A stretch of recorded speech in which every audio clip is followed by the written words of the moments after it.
Life horoscope spiritual நேயர்கள் அனைவருக்கும் இனிய நல்வாழ்த்துக்கள். எல்லோரும் நன்றாக இருப்பீர்கள். இப்பொழுது ஜோதிட ரீதியாக ஒருத்தர் ஒரு மாதிரி இருக்கிறார், இன்னொருத்தர் ஒரு மாதிரியாக இருக்கிறார். உண்மையை சொல்லப்போனால் கிராமத்தில் பெரியவங்க சொல்லுவாங்க 5 விரலும் ஒரு மாதிரியாக இருக்குது அப்படின்னு சொல்லுவாங்க. அப்போ மனிதர்கள் குணநலன்கள் கேரக்டர்ஸ் வேறு மாதிரி ஒருத்தர் ஒரு மாதிரியாக இருக்க. ஒருத்தர் சுறுசுறுப்பாக இருப்பார், ஒருத்தருக்கு சோம்பல், ரொம்ப நிதானமாக இருப்பார். ஏதாவது ஒரு பெரிய விஷயம் நடந்தால் கூட டப்பு டப்புன்னு எந்திரிச்சு ஓடாமல் கொஞ்சம் நிதானமாகவே எதுலேயும் செயல்படக்கூடியவர். ஒருத்தரை பார்த்திங்கன்னா தேவையான நேரத்தில் நிதானமாகவும் தேவையான நேரத்தில் கோவப்படுற தன்மையாகவும் இருப்பார். ஒருத்தர் மகா கஞ்சனாக இருப்பார், ஒருத்தர் பெரிய வள்ளலாக இருப்பார். முரண்பாடுகள் அடங்கியது தானே வாழ்க்கை, முரண்பாடுகள் அடங்கியது தான் எல்லா நிலைமைகளையும். ஏன்னா வாழ்க்கையே முரண்களின் மேலே தான் அமைந்திருக்கிறது என்று சொல்லக்கூடிய ஜோதிடர் நான். ஆக மனிதர்கள் தங்களுக்குள் குணங்கள் வேறொரு மாதிரியாகவும் தோற்றங்கள் வேறு மாதிரியாகவும். உண்மையை சொல்லப்போனால் இந்த தோற்றங்கள் அமைப்புகளில் ஒருத்தர் உயரமாக இருக்கிறது குள்ளமாக இருக்கிறது எல்லாமே நம்முடைய அந்த கேரக்டர்ஸ் எல்லாமே அந்த கிரக தாக்கங்கள் லக்னங்கள் ராசிகள் சம்பந்தப்பட்ட விஷயங்களில் தான் இருக்குது. சனி லக்னத்தோடு தொடர்பு கொண்டு விட்டாலே, பாவத்துவமாக தொடர்பு கொண்டு விட்டாலே ஒருவர் கண்டிப்பாக குள்ளமாக இருப்பார். ஒருவர் லக்னத்தில் இயல்பான சனியோ பாவத்துவமான சனியோ இருக்குதுன்னு வைங்க, அவர் எந்த லக்னமாக இருந்தாலும் குறிப்பாக கும்ப லக்னமாகி அதில் சனி இருந்தால் அவர் கண்டிப்பாக குள்ளம்பமாக இருப்பார். அதே மேஷ லக்னமாகி சனி இருந்தார்னு வச்சுக்கோங்க, நடுத்தர உயரம்னு சொல்லப்படக்கூடிய ஒரு அமைப்பில் இருப்பார். அப்போ கூட அவர் 7 அடி உயரம் இருக்க மாட்டார். அப்போ சில நிலைகளில் கிரகங்கள் ராசிகளின் மீது அமையக்கூடிய சில அமைப்புகளே அதனுடைய தாக்கங்களே ஒருவருடைய கேரக்டர் உருவ சார்ந்த விஷயங்கள் அவர் வாழுகின்ற வாழ்க்கை அமைப்புகளை தீர்மானிக்கின்றன. சரி, இப்போ இதுக்கு பேஸ் என்னங்க? 12 வீடுகள் இருக்கின்றன, 9 கிரகங்கள் இருக்கின்றன. இந்த 12 வீடுகள் 9 கிரகங்களுடைய அந்த சுற்று வளைய அமைப்பு எப்படி எந்த கிரகம் எந்த இடத்தில் போய் உட்காருகிறதோ அதன் அடிப்படையில் தான் நிறைய பேருடைய விஷயங்களே அங்கே தீர்மானிக்கப்படுகிறதுன்னு சொல்லுவேன். அப்போ 12 வீடுகள் 12 ராசிகள் 12 ராசி வீடுகள் தான் லக்னங்கள்னு சொல்லப்படுகிறது. இதில் வேறு பெரிய குழப்பம் நிறைய பேருக்கு தெரியாது. எப்படின்னா ராசி தான் நிறைய பேர் முக்கியம்னு நினச்சிக்கிட்டு இருப்பீங்க.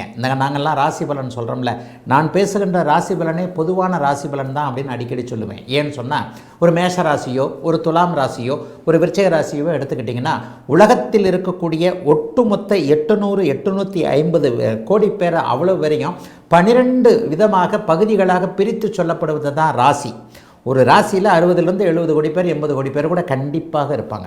60-70 கோடி பேர் நிச்சயமாக இருக்கக்கூடிய தன்மைகள் உண்டு. ஆனால் இதையும் தாண்டி ஜோதிடத்தில் லக்னம் என்கின்ற ஒன்று உண்டு. துலாம் ராசிக்காரர்கள் எல்லாருக்குமே இந்த வருஷம் நல்லா இருக்கும் ஆகா ஓகம்னு சொல்கிறோம். அப்போ துலா ராசிக்காரங்க எல்லாரும் நல்லா இருந்துடுறாங்களா? நிச்சயமாக நன்றாக இருப்பதில்லை. அந்த துலா ராசிக்காரங்களில் கூட நான் ரொம்ப கஷ்டப்படுறேங்க, நீங்கள் தான் ராசி பலனில் ரொம்ப ஆகா ஓகம்னு சொல்கிறீங்க, அதெல்லாம் நீங்கள் சொல்கிற மாதிரிலாம் நான் இல்லைங்க, நான் ரொம்ப கஷ்டப்பட்டுக்கிட்டு இருக்கிறேங்க அப்படின்னு ஒருத்தர் சொல்லுவார். ஆனால் மனிதர்களுக்கென்று துல்லியமாக ராசியையும் தாண்டி ஒரு அமைப்பு கண்டிப்பாக இருந்துதானே ஆக வேண்டும். தனித்தனியாக ஒருவருடைய கைரேகை போல் இன்னொருத்தருடைய கைரேகை இருக்கிறது இல்லையே, இதைத்தான் நாங்கள் லக்கணம்னு சொல்கிறோம். ராசி என்பது 24 மணி நேரத்தில் ஒருவர் பிறக்கக்கூடிய நீங்கள் துலா ராசின்னு வைங்க, உங்கள் அன்னைக்கு நீங்கள் பிறந்த அன்னைக்கு ஒரு 24 மணி நேரத்திற்கும் மேலாக கண்டிப்பாக துலாராசியாகவே இருக்கும். ஒரு ராசி என்பது 2.25 நாள் இருக்கக்கூடிய ஒரு அமைப்பு. அப்போ அந்த 2.25 நாளும் பிறக்கக்கூடிய எல்லாரும் துலாராசியாக தான் இருப்பாங்க. அதற்குள்ளும் ஒரு நுணுக்கமாக 2 மணி நேரம் அடங்கிய ஒன்றை நாங்கள் ஜோதிட ரீதியாக லக்கணம் என்று சொல்லுகிறோம். இந்த லக்கணம் ஒரு மனிதனுடைய தனித்தன்மையை தீர்மானிக்கக்கூடியது, ராசியை விட மேம்பட்டது. ராசி என்பது 2.25 நாள். அப்போ அந்த 2.25 நாளுக்குள்ளே ஒரு பகுதியாக சுருக்கி கொண்டே வந்தால் 2 மணி நேரம்ன்றது மிக துல்லிய பகுதி இல்லையா? அப்போ ஒரு நாளைக்கு 12 லக்கணங்கள் வரும். இந்த ஒரு நாளுக்கு 12 லக்கணங்களில் பிறக்கக்கூடிய அனைவருமே 12 வகையான வித்தியாசப்பட்டவர்கள். ஆக ராசி என்பது 2.25 நாட்களுக்கு பொதுவானது. அந்த 2.25 நாள் பிறக்கக்கூடிய அனைவருமே ஒரே ராசியை சேர்ந்தவராக இருப்பார்கள். லக்கணம் என்பது அந்த ஒரு நாளுக்குள்ளேயே 2.25 நாளுக்குள்ளேயே கிட்டத்தட்ட 50 லக்கணம் வந்துடும் இல்லையா? 2 மணி நேரம் லக்கணம். ஆக 24 மணி நேரம் கொண்ட பூமியின் ஒரு சுற்றில் 12 லக்கணங்களிலும் குழந்தைகள் மனிதர்கள் மாறி மாறி பிறப்பார்கள். இந்த 12 லக்கணங்களின் அமைப்புகள் அப்போது எப்படி இருக்கின்றன? இந்த 12 லக்கணங்கள்னால் என்ன? அதை தாங்க அந்த ராசி வீடு தாங்க. மேஷம் முதல் மீனம் வரையிலான 12 ராசிகளை தான் அந்த உள்ளுக்குள்ளே இருக்கக்கூடிய 2 மணி நேர அமைப்பில் உங்களுடைய நீங்கள் எந்த நேரத்தில் பிறந்தீங்களோ அந்த நேரத்தில் அந்த லக்கணம் எப்படிப்பட்ட அமைப்பு, லக்கணத்தினுடைய தன்மை என்ன? நீங்கள் பிறக்கும் பொழுது பூமி எந்த ராசியில் சென்று கொண்டிருக்கிறதோ அதை வேறு மாதிரி சொல்லுவோம். கிழக்கே எந்த ராசி உதயமாகிறதோ அதாங்க லக்னம்னு சொல்லுவோம். பூமி ஒரு சூரிய வளைய பாதையில் போய்கிட்டு இருக்கு. அப்போ நீங்கள் பிறக்கும்போது பூமி அதனுடைய கிழக்கு பாதையில் எந்த ராசி உதயமாகி கொண்டிருக்கிறதோ அதுவே அந்த குழந்தையுடைய லக்னம். 2 மணி நேரத்துக்கு ஒரு தடவை ராசி அப்படியே மாறிக்கிட்டே இருக்கும். அதனால் லக்னங்கள் மாறுவது போன்ற ஒரு அமைப்புகள் இருக்கிறது. ஆக உங்களுடைய லக்னமே துல்லியமான தொழித்தம். ஒரு பெரிய அளவில் உங்களுடைய லக்னத்தோடு தொடர்பு கொள்கின்ற கிரகங்கள் எப்படிப்பட்ட தன்மை என்பதை வைத்து தான் பெரிய மாற்றங்கள் நிச்சயமாக உண்டு. அதை ஆதாரமாக வச்சோம். அந்த லக்னத்தை மூளை என்கின்ற ஒரு தலைக்கு, இன்சான் உடம்பிற்கு சிரசே பிரதானம்னு சொல்லுவோம் இல்லையா? அப்போ இவ்வளோ பெரிய உடம்புக்கு பிரதானமான ஒன்று தலை. அந்த தலைக்குள் இருக்கின்ற மூளை. இந்த மூளையை ஒத்தது, தலையை ஒத்தது தான் இந்த ஜாதகத்தில் இருக்கக்கூடிய லக்னம். அதுவே உங்களை பிரதிபலிக்கிறது, உங்களுடைய கேரக்டரை பிரதிபலிக்கிறது. அப்போ 12 லக்னங்களில் பிறந்தவர்கள் எப்படி இருப்பார்கள் அப்படிங்கிறத இப்போது சுருக்கமாக தனித்தனியாகவே பார்க்கலாம். ஒரு லக்ன தொடர்புகள் எப்படி இருக்கும், ராசியும் லக்னமும் ஒன்றிணைந்த அமைப்புகளில் எப்படிப்பட்ட அமைப்புகள் இருப்பாங்கன்றதை இப்போது பார்க்கலாம்.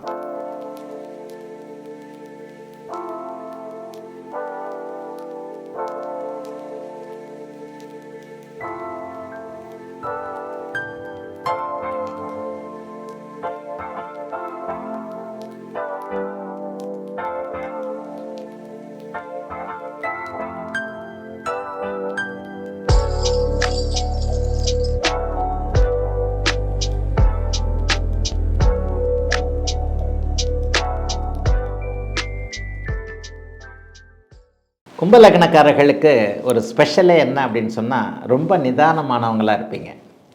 கிட்டத்தட்ட 11 லக்கணங்களுக்கு இப்போ 11வது லக்கணம் தான் கும்பம்.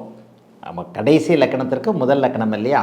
10 லக்கணங்களுக்கு இது வரைக்கும் விரிவாக பலன் சொல்லியிருக்கிறேன் நம்ம லைவ் சேனலில். இந்த இடத்துல கும்ப லக்கணம் 11வது லக்கணமாக இறுதி லக்கணத்திற்கு முந்தைய லக்கணமாக வரும்.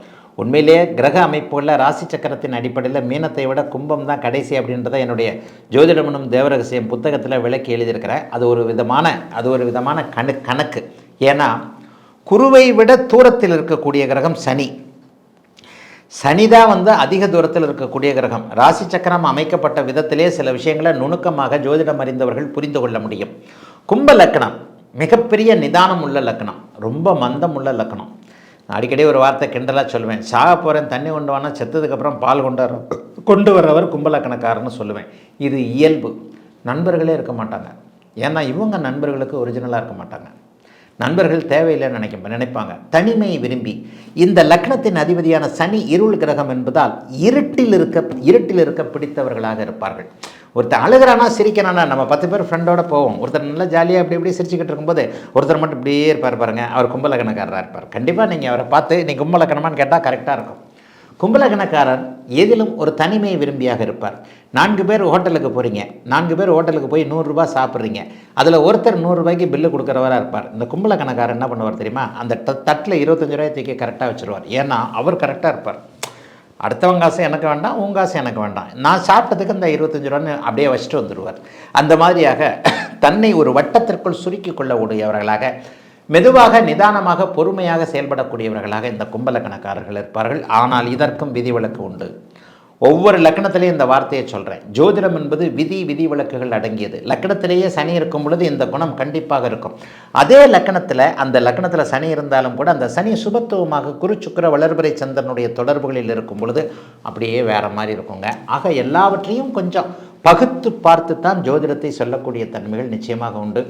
ராத்திரியில் வேலை செய்கிறவங்க, ஒரு அளவுக்கு ஐ லவ் யூ சொல்ல தெரியாதவங்க, அதாவது மனதில் இருக்கிறத வெளிப்படையாக சொல்லாதவங்க, பொண்டாட்டிக்கிட்ட கூட சாம்பாரில் உப்பு இல்லைன்னா சாப்பிட்டு எந்திரிச்சு போனதுக்கப்புறம் நம்மளாக கண்டுபிடிச்சாத்தேன், என்னங்க சாம்பாரில் நான் உப்பே போடாமல் மறந்துட்டேன்னு அப்படின்ட்டு ஒற்றை எழுத்துக்களில் வார்த்தையில் சொல்கிறாங்க இல்லையா? இவங்க எல்லாம் கும்பலக்கணக்காரர்களாக இருப்பாங்க. ஆமாம் அல்லது இல்லை.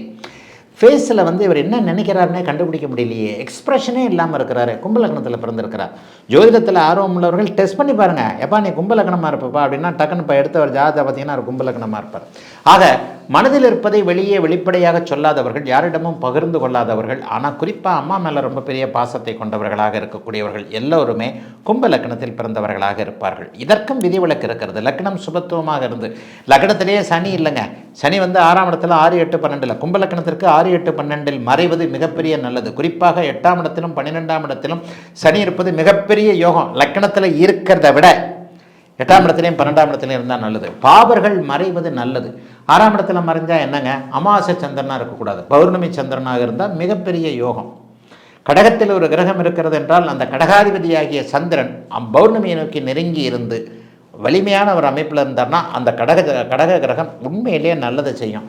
ஐயா, நான் இப்போது சொல்லிக் கொண்டிருக்கிற சில விஷயங்கள்லாம் பரம்பொருள் ஒரு 50 வருடங்களாக ஒரே விஷயத்தை சிந்தித்து கொண்டிருப்பதால் கடவுள் எனக்கு கொடுத்த ஒரு கொடை. இந்த மூல நூல்களில் கூட பெரிய அளவில் கிடையாது. இதைத்தான் நான் சுபத்துவம் பாபத்துவம் அப்படின்னு சொல்கிறேன். அப்போ கும்ப லக்னக்காரர்களுக்கு லக்னத்திலேயே சனி இருந்தாலும் கூட இருக்கக்கூடாது, இருந்தால் மகா நிதானமானவர்களாக, நான் இப்போ சொன்ன மாதிரி எருவு மாட்டில் மழை பெறுறவங்களாக. இந்த கும்பலக்கணத்துக்கு நான் ஒரு உதாரணம் சொல்லுவேன். ஹாலில் வந்து அப்பாவோ தாத்தாவோ பாட்டியோ அப்படின்னு விக்கிக்கிட்டு இருக்கு, போகிறேன் தண்ணி கொண்டு ஓடனா என்ன பண்ணுவாங்க அப்படின்னு சொன்னீங்கன்னா, அப்போ தான் அப்படியே நேராக கிச்சனுக்குள்ளே போயிட்டு டம்ளரை பார்த்துட்டு அப்படியே ஒன்று கிளாஸில் பிடிச்சிட்டு விளக்கி, ஐயோ டம்ளர் ரொம்ப இதாக இருக்கே, அழுக்காக இருக்கே, டம்ளரில் இது இல்லையா அப்படின்ட்டு 5 நிமிஷமாவது டம்ளரை விளக்குன்னு விளக்கி இப்படி பார்த்து அப்படி பார்த்து தண்ணியில் நல்லா இருக்குது அப்படின்னு சொல்லிட்டு 5 நிமிஷம் கழித்து அந்த தண்ணியை பிடிச்சி அந்த தண்ணியை நல்லா இருக்கா இப்படிலாம் பார்த்துட்டு 6ஆவது நிமிஷம் ஹாலுக்குள்ளே வர்றதுக்குள்ளே என்ன நடந்திருக்கும்னு நீங்களே புரிஞ்சுக்கிறேன். இது தாங்க கும்ப லக்னம். இப்போ இது யாராவது ஒருத்தர் இந்த வீடியோ பார்க்குறவர் சிரிப்பீங்க, ஏன்னா உங்கள் லக்னமாக தான் இருக்கும். எப்போ என்னை பற்றி அப்படியே சொல்கிறாயா அந்த மனுஷன் அப்படின்னு கண்டிப்பாக இருக்கும். ஆகவே கும்ப லக்னத்தை கிண்டல் பண்ணுறதுக்காக நான் அதை சொல்லலை. கும்பலக்கணம் என்னுடைய கும்பலக்கண வீடியோலேயே பாருங்கள், இந்த தன்மைகளை சொல்லியிருப்பேன். நிறைய பேர் வந்து அக்செப்ட் பண்ணியிருப்பீங்க. அதாவது ஒரு சனியின் இயல்பு 30 வருஷம் அவர் சுற்றி வர்றார். 2.25 நாளில் ஒரு ராசியை கடந்துருவார் சந்திரன், ரொம்ப ஸ்பீடான கிரகம். 28 நாட்களில் சுற்றி வந்துடுறாரு ராசி வலயத்தை. ஆனால் 28 வருஷத்தில் சுற்றி வர்றவர் சனி, ரொம்ப நிதானமான பொறுமையான கிரகம். 1 மாதத்தில் சூரியன், 45 நாளில் செவ்வாய், 20-25 நாட்களில் புதன், 12 வருஷங்களில் குரு, 45 நாட்கள், அதாவது கிட்டத்தட்ட ஒரு 1.5 வருஷத்தில் இவர் செவ்வாய். ஆனால் பாருங்கள், சனி மட்டும் 28லேருந்து 30 வருஷத்துக்கு ஒரு முறை சுற்றி வரக்கூடிய நிதானமான மந்தன் என்று பெயர்பட்ட ஒரு கிரகம்ன்றதுனால கும்ப லக்னத்தில் பிறந்தவர்களுடைய இயல்பான குணம் கொஞ்சம் நிதானமான ஒரு அமைப்பாக கண்டிப்பாக இருக்குங்க. மற்றபடி நல்லவங்களாக இருப்பாங்க, அடுத்தவங்கள நம்ப மாட்டாங்க. எப்பா உன் காசும் வேண்டாம் என் காசும் வேண்டான்ற மாதிரி சில விஷயங்களில் ரொம்ப பொறுமை தேவைப்படுகின்ற விஷயங்கள், மெதுவாக நிதானமாக செய்யக்கூடிய விஷயங்களில் இவங்களை கண்டிப்பாக இதாக பண்ணிக்கலாம். சுக்கிரனும் புதனும் தான் இவங்களுக்கு யோகர்களாக இருப்பார்கள். குறிப்பாக 4-9 என்று சொல்லப்படக்கூடிய கேந்திர கோணத்திற்கு அதிபதியான சுக்கிரன் இந்த ஜாதகருக்கு மிகப்பெரிய யோகத்தை செய்வார். ஆனால் உச்சம் என்கின்ற அமைப்பு, பாதகாதிபதி உச்சத்தை அடைந்திருக்கிறார் என்கின்ற நிலைமையில் நம்முடைய பழைய நூல்களில் சொல்லப்பட்டாலும் கூட சில அமைப்புகளில் உச்சமாக அவர் இருப்பது பெரிய நல்ல பலன்களை செய்கிறதில்லை. அதே நேரத்தில் புதனோடு சேர்ந்திருந்தால் உச்ச வலிமையை இழப்பார் என்பதால் தனியாகவே சுக்கிரன் உச்சமாக இருப்பது ஓரளவிற்கு நல்ல பலன்களை தான் தரும். என்னதான் இருந்தாலும் லக்னாதிபதி வலுவாக இருந்தால் மட்டுமே மற்றவைகள் கிடைக்கும் என்பதன் அடிப்படையில் சனி புதன் சுக்கிரன் இந்த 3 கிரகங்களும் நல்ல விதமான சுபத்துவமாகங்க. புதனும் சுக்கிரனும் சந்திர அதியோகத்தில் இருப்பது, குருவின் பார்வையில் இருப்பது, வளர்பிறை சந்திரனோடு அவங்க அதாவது பௌர்ணமி சந்திரனோடு சுக்கிரனும் புதனும் சேர முடியாது, அவங்க எதிரில் தான் இருப்பாங்க. ஆக அந்த சந்திர அதியோகத்தை அதனால் அடுத்தடுத்து சொல்லுவேன். சனி வளர்பிறை சந்திரனோடு சேர்ந்திருப்பது, குரு சுக்கிரனோடு புதனோடு சேர்ந்திருப்பது போன்ற அமைப்புகளில் சுபத்தன்மையோடு இருந்து பருவத்தில் சனி புதன் கேது சுக்கிர திசைகள் வரும் பொழுது கும்பலக்கணக்காரர்களை பிடிக்க முடியாத அளவிற்கு மிகப்பெரிய யோக அமைப்புகள் கண்டிப்பாக உண்டுங்க. சரி, இவ்வளோ தூரம் சொல்லிட்டீங்க. கெடுதல் செய்யக்கூடிய கிரகங்கள் எதுங்க? கும்பலக்கணக்காரர்களுக்கு எப்போது கெடுதல் நடக்கும்? உதாரணமாக ஒரு கும்பலக்கணக்காரனுக்கு சந்திர திசை வருதுன்னு வைங்க, நீங்கள் போய் அந்த சந்திர திசை முடிஞ்ச ஆளை தெளிவாக கேளுங்க, என்னப்பா சந்திர திசையில் ரோட்டில் சுற்றினியான்னு கேளுங்க. ஐயோயோ பா சந்திர திசையில் நான் பட்ட அவஸ்தை இருக்கேன் அப்படின்னு ஆரம்பிப்பார். அதுவும் அந்த சந்திரன் அமாவாசைக்கு பக்கத்தில் அல்லது தேய்விரையாக இருந்து 2ஆம் இடத்துலையோ பணம் சார்ந்த பாவகங்கள்னு சொல்லப்படக்கூடிய 3-11ஆம் இடங்களை தவிர்த்து மற்ற எந்த இடங்கள்லேருந்து தசை நடத்தினாலும் அவருடைய மனசையும் அவரையும் அவங்க அம்மாவையும் போடுன்னு பின்னி எடுத்திருக்கோம். இப்போ நான் சொல்கிறது காரகம். சந்திரனுடைய காரகம் தாய், சந்திரனுடைய காரகம் மனம். 6ஆம் அதிபதியாகி கும்ப லக்னத்திற்கு அவர் தசை நடத்தியிருந்தால் பாபத்துவமாகி சனி செவ்வாய் தொடர்போடு ராகு இணைவோடு கேது இணைவோடு தானே அமாவாசையை நோக்கி நெருங்கி கொண்டிருக்கின்ற அமைப்போடு சந்திர தசை நடந்திருந்தால் எந்த கும்ப லக்னக்காரரும் அந்த சந்திர தசையை மறக்க மாட்டார், அந்த அளவுக்கு மோசமாக இருக்கும். ஆக சந்திரன் ஒருவரே கடுமையான அமைப்பு. ஏங்க இப்படி? ஒளி கிரகங்களுக்கு இருள் கிரகங்கள் பகை. சூரியனும் சந்திரனும் ஒளி கிரகம், பளிச்சுன்னு இருக்குது பாருங்கள். சாயந்தரம் பார்த்தீங்கன்னா நைட்டு பார்த்தீங்கன்னா சந்திரன் பளபளன்னு இருக்கிறார். பகல் ஃபுல்லாக பாருங்கள், அப்படியே அந்த பகல் ஃபுல்லாக அவர் சூரியன் வெளிச்சமாக இருக்கிறனால தான் நம்ம லைட் அடிக்காமல் அப்படியே வண்டி வாகனத்தில் போய்கிட்டு இருக்கோம் இல்லையா?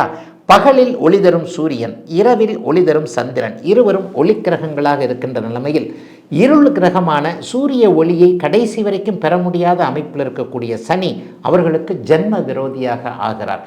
இதுவும் ஒளி தத்துவம் தாங்க. இதைத்தாங்க சுபத்துவம் பாவத்துவம்னு சொல்கிறேன். ஆக இந்த அமைப்பின் அடிப்படையில் சூரிய சந்திரர்கள் ஆகாதவர்களாக அதில் ஆறுக்குடையவராக வரக்கூடிய சந்திரன் கடும் எதிரியாக அமையக்கூடிய அமைப்புள் நிச்சயமாக உண்டுங்க. செவ்வாய் மாரகாதிபதினு சொல்லப்படக்கூடிய ஸ்திர லக்கணங்களுக்கு 3ஆம் அதிபதி மாரகாதிபதி என்பதன் அடிப்படையில் செவ்வாய் மாரகத்தை செய்ய, மாரகம்னா மரணம்லாம் இல்லைங்க, மரணத்திற்கு நிகரான துன்பம் போன்ற அமைப்புகளை செய்வார். இந்த சூரிய சந்திர செவ்வாயுடைய 3 வீடுகளில் எங்காவது ராகு போய் உட்கார்ந்திருந்து சுபத்துவமின்றி அவரும் பாவத்துவமாக சனி செவ்வாய் தொடர்புள்ள இருந்தால் ராகு தசை அவங்களுக்கு வேலை செய்யாது. அப்போ சூரிய சந்திர செவ்வாய் ராகு தசைகள் ஒரு மாதிரியாக கெடுபலன்களை செய்யக்கூடிய அமைப்புள்ள கும்பலக்கணக்காரர்களுக்கு வரும். அதே நேரத்தில் இன்னும் ஒன்று சொல்லணும், குரு நியூட்ரலான கிரகம், பாதகாதிபதி தான், 2-11 கூடியவர், பாதகத்தை செய்யக்கூடியவர் தான். 11ஆம் இடம் செயல்படும் போது ஜாதகனை கெடுப்பார். இவர் வலுத்திருந்தா, 11ஆம் இடத்துல வலுத்திருந்தா, சனி வலுக்காமல் இருந்தா, ஒரு பாதகம் நடக்க வேண்டுமெனில் லக்னாதிபதி வலுவாக நடக்கணும்னா லக்னாதிபதி பலவீனமாக இருக்கணும். உங்களை அடிக்கிறேன், நீங்கள் பொட்டுன்னு போயணும்னா நீங்கள் வீக்காக இருக்கணும். நீங்கள் ஸ்ட்ராங்காக இருந்தீங்கன்னா நான் அடித்தா கூட நீங்கள் பொட்டுன்னு போக மாட்டீங்க, திருப்பி என்ன டபால்னு 2 அடிப்பீங்க இல்லையா? இதுதாங்க கான்செப்ட். ஜோதிடத்தில் சில விஷயங்களை எளிமையாக புரிந்து கொள்ளலாம். ஆக அந்த அமைப்பின் அடிப்படையில் கும்பலக்கணக்காரர்களுக்கு லக்னாதிபதி வலுத்திருந்து 11ஆம் இடத்தோடு 2ஆம் இடத்தோடு குரு தொடர்பு கொண்டிருக்கும் போது அருமையான, அவர் ஒரு சமக்கிரகம், பகை இல்லை, ஒரு சமக்கிரகம்ன்றதுனால குருதசையில் கொஞ்சம் சம்பாதிக்கக்கூடிய அமைப்புகள் உண்டு. குருதசையில் அவர் சம்பாதிக்கணும்னா குரு சுக்கரனுடைய தொடர்புகள், வளர்பிறை சந்திரனுடைய தொடர்புகளில் அட்லீஸ்ட் மங்களன்னு சொல்லப்படக்கூடிய செவ்வாயுடைய அமைப்புகள் இருக்கணும். ஆக இப்போ நீங்கள் தெளிவாக புரிஞ்சுக்கிட்டு இருப்பீங்கன்னு நினைக்கிறேன்.